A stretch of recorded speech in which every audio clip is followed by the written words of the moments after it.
Hello and welcome to the Wheel of Crime podcast, a podcast where two ladies play games, shout profanities, and laugh way too often. Also, this podcast does include topics of sensitive nature, and as such, listener discretion is advised.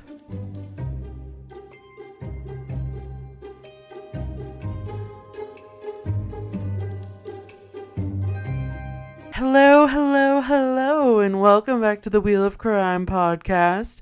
I am one half of the equation, Jen, and as some of you frequent listeners may have noticed by now, I did the disclaimer this week, and that does unfortunately mean that Em is not with us today, which is so sad. I am really upset about it. Like, what am I supposed to do here on my own? But you know, that's show business, baby, and the show must go on.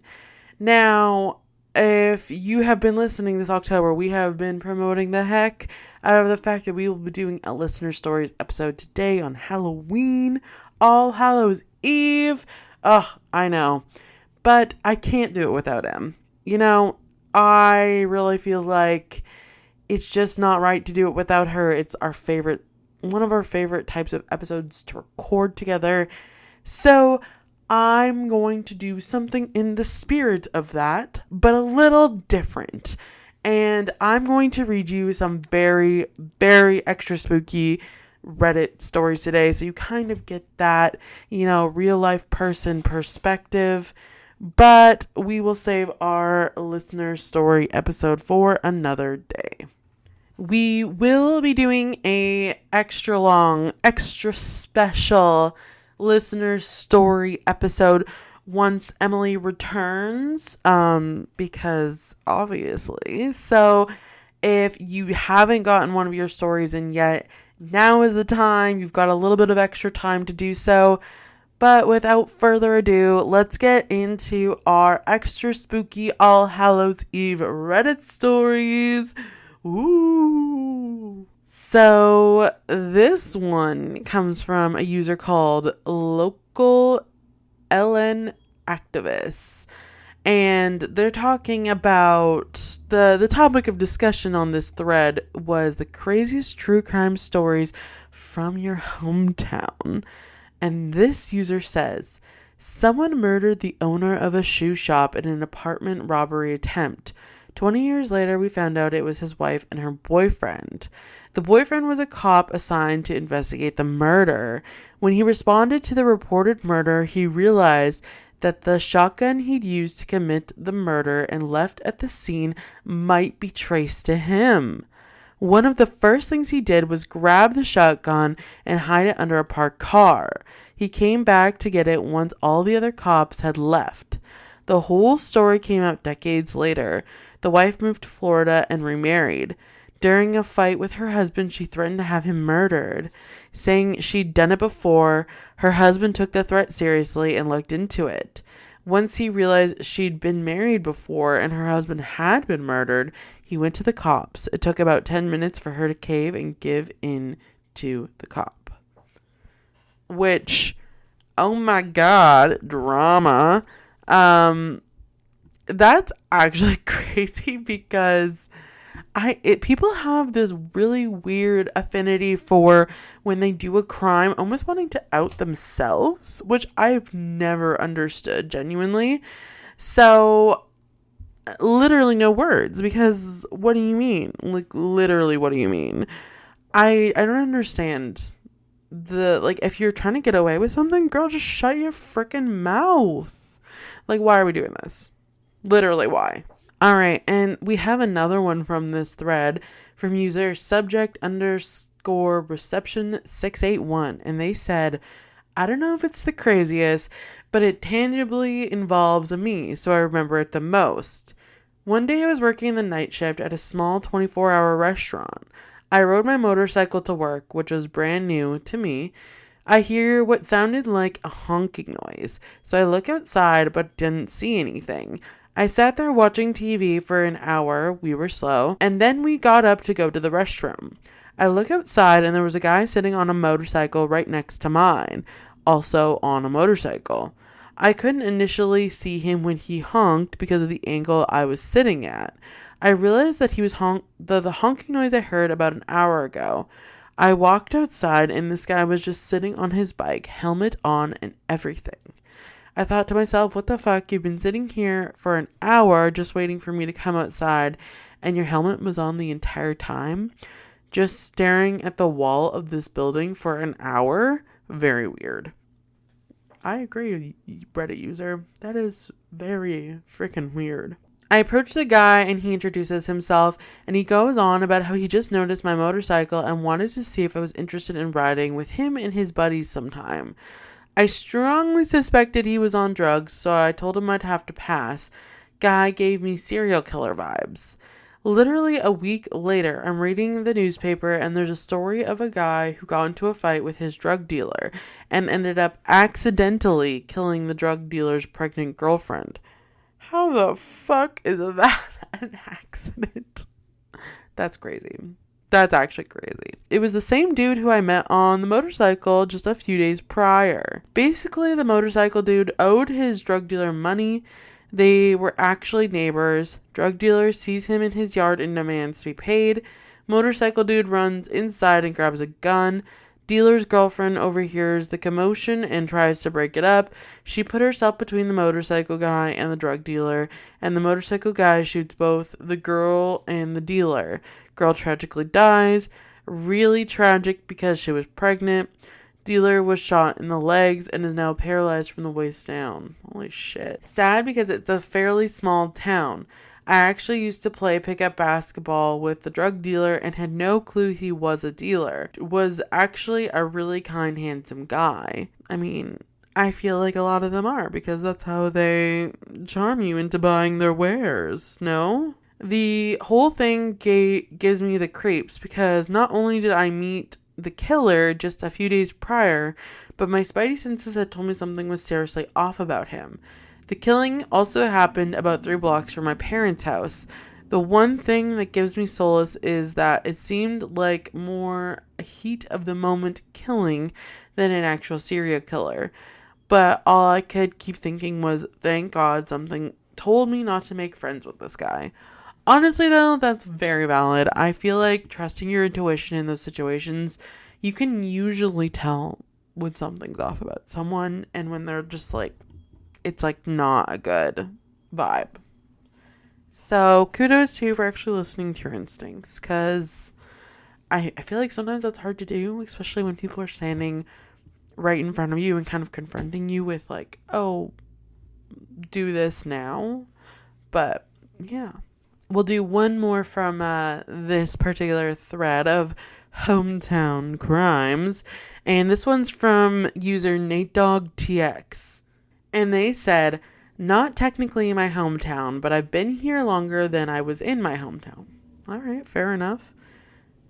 At a local bar, a guy started beef with one person in a group because the person was wearing an Ovechkin jersey. I have no idea what that is. Apparently it's from a famous hockey player. I genuinely, I'm just a girl. I have no idea what the fuck that is. This guy says he plays World of Warcraft. Oh, him and Emily would get along. And had an in-game enemy named Ovechkin. I need to look that up. What the fuck is that? It's a guy. Ovechkin. It's a guy. Ovechkin is a Russian hockey player, in case you're like me and literally know nothing about anything.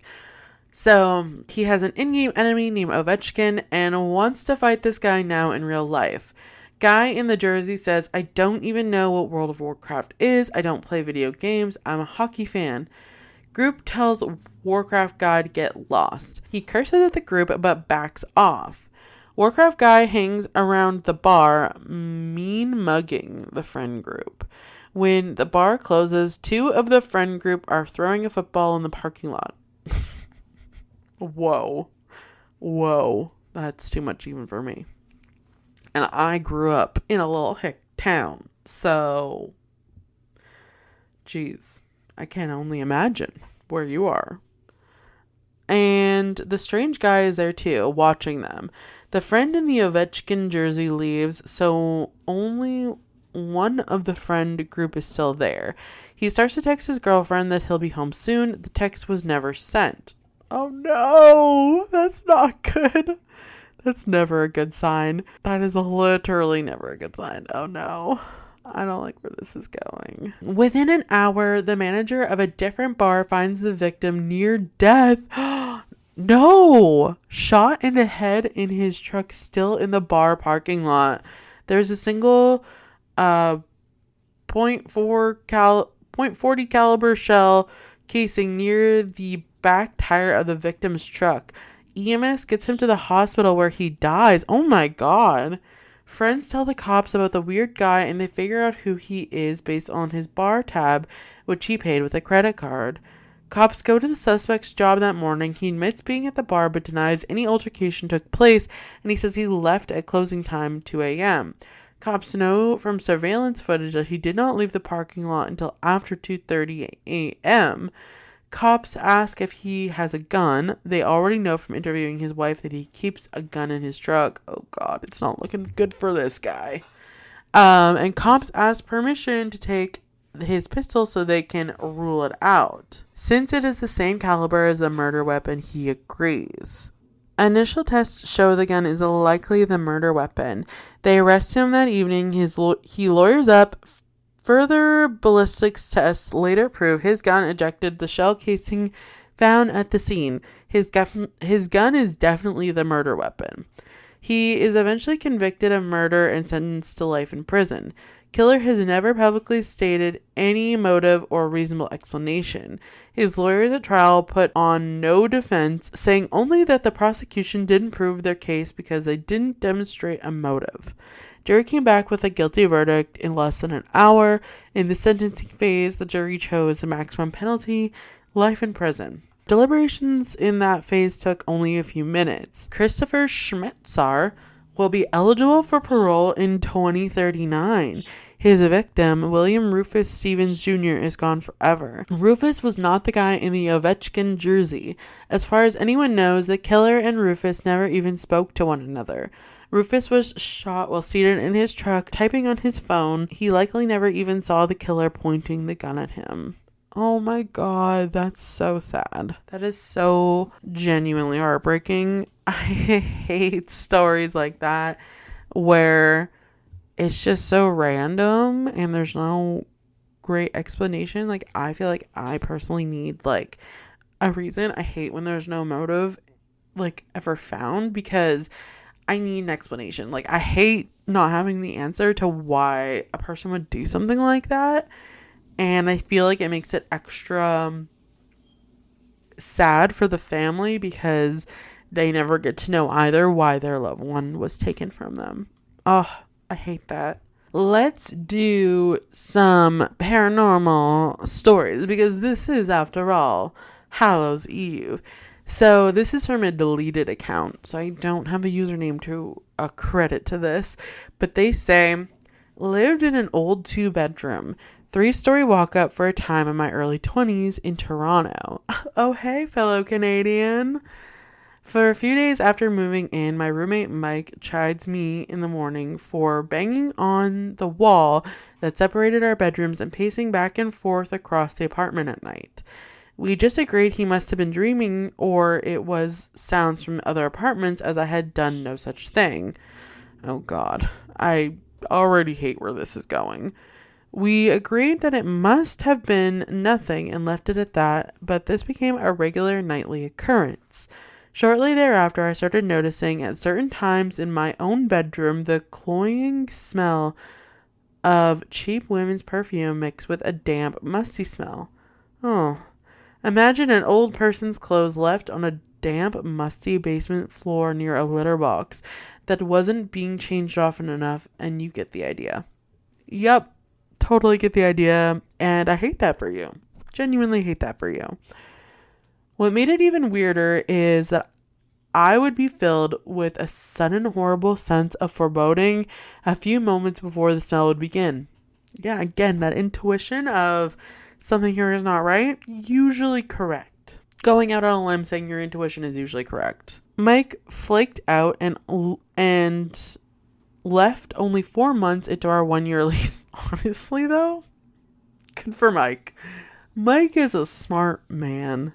Which meant I was left footing the rent for the entire place until I could find another roommate. I had decided to try and sleep in his bedroom shortly after he moved to see if things would get better.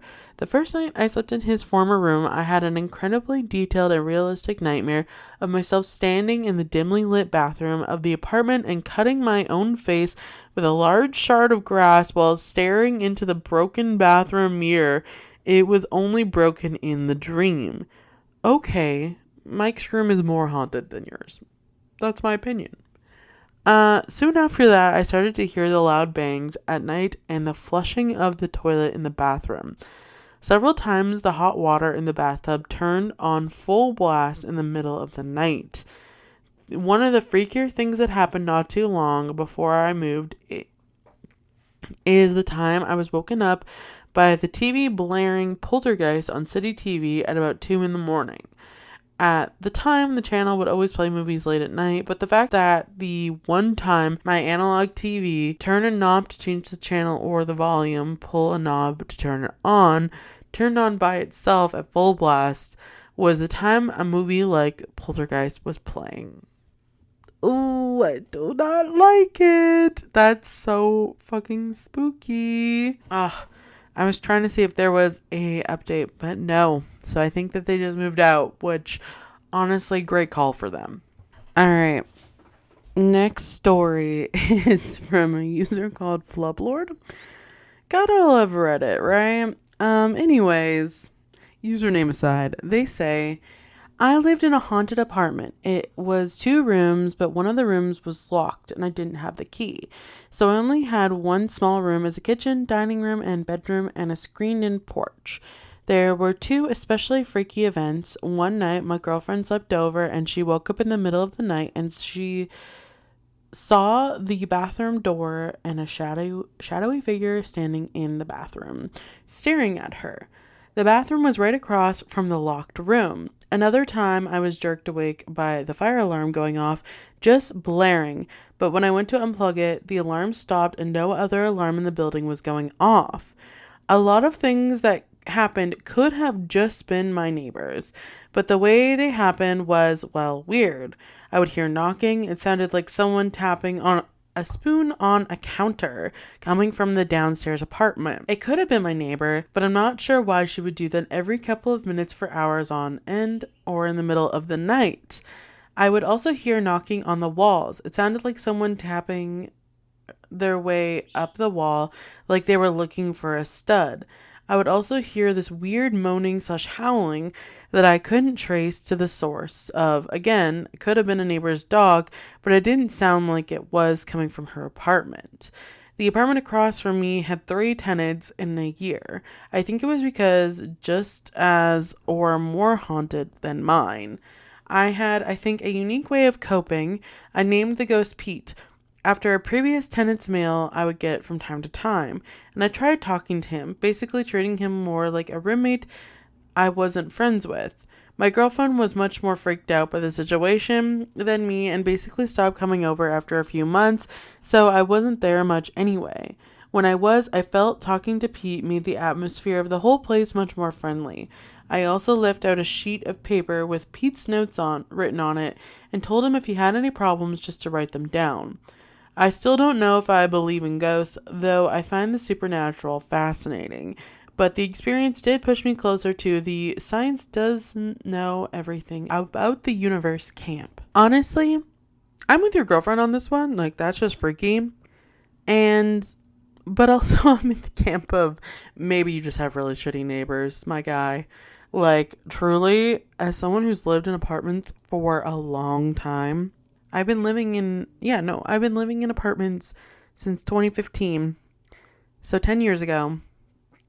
And the amount of noises that you hear just because your neighbors are doing weird shit at weird hours, it's actually astounding, you know? So, I don't know. But like, if it truly was a ghost, I'd be the fuck out of there. Like, there's no way I'm staying in a haunted apartment with Pete.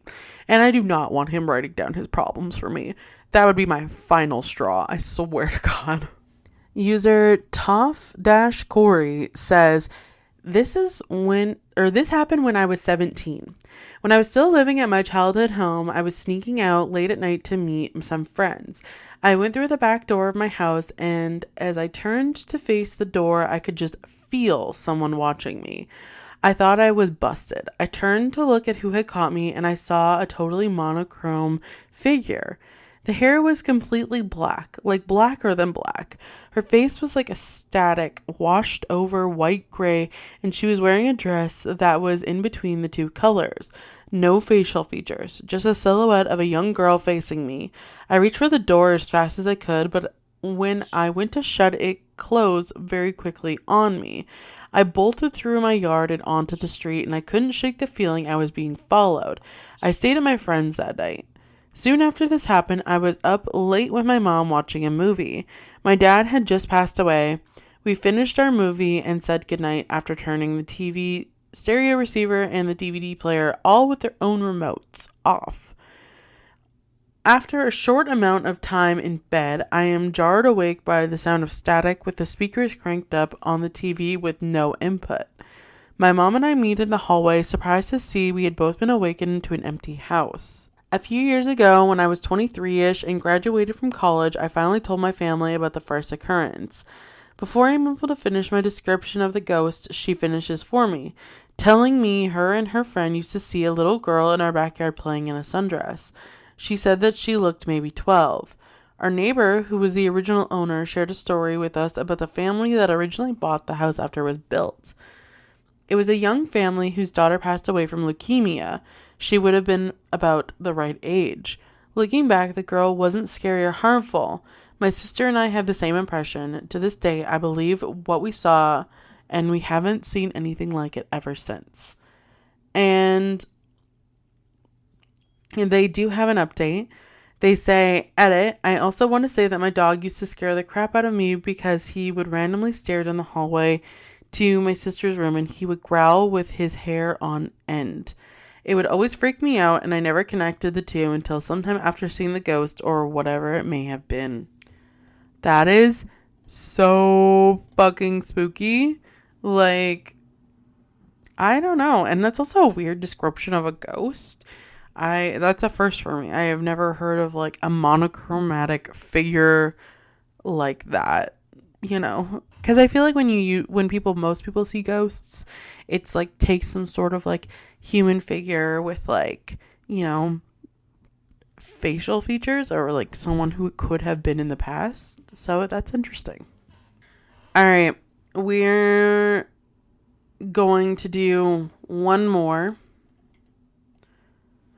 and it's from a user called Sentient Gypsy. And they say, when I was a young teenager, my father and stepmother had gotten married. This forced me and my little brother to move into her home and share the same bedroom for quite some time. 3 weeks before we moved in, my stepmother's mom had died where I slept for most of my childhood. The spooky part happens one night when I got off my computer and I was going to bed.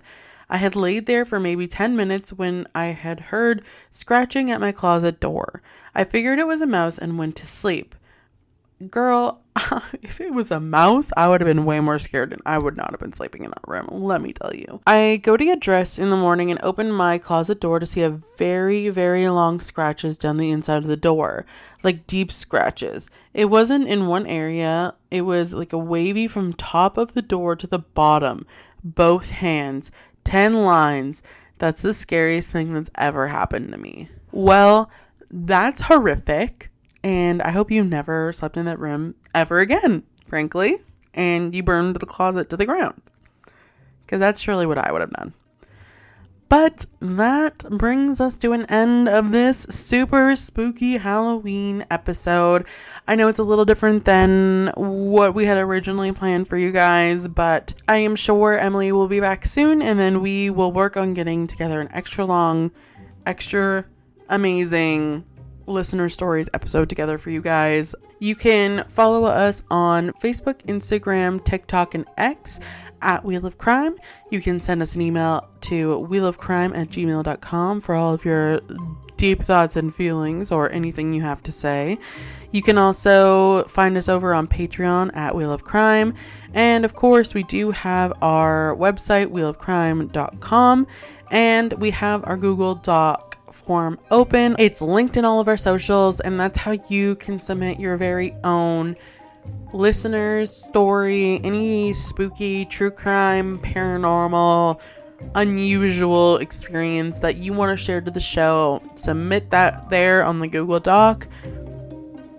And that brings us to the end of our episode. So that's it. That's all. And we will see you next week for another new episode. Okay, bye.